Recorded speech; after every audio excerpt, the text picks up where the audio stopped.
Hello everyone, welcome back to the channel. Hope you are doing well and fine. And in today's video, I'll be showing you how to add or remove free shipping in TikTok Shop. So without wasting any time, let's just jump right on the video and make sure to watch this video till the end and follow the steps as well.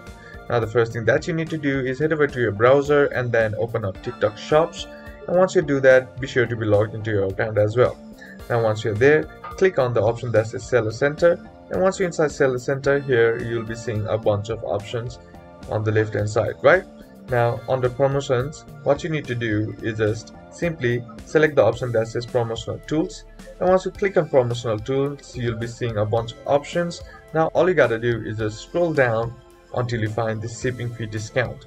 Now if your account is eligible, then your shipping fee discount will be, or this option will be available to you. Now in order to create it, simply tap on create and follow the process in order to create a shipping fee discount. If you have a shipping fee discount already, then simply click on my promotions, select the shipping fee discount that you want to delete, and then simply tap on the three dot icon and then tap on delete or remove. And that's basically how to do it. And that's it for today's video, guys. Hope this video was useful to you. Leave a like if you did, comment down below what the next video should be on, consider subbing to the channel. Thank you for watching. Bye bye.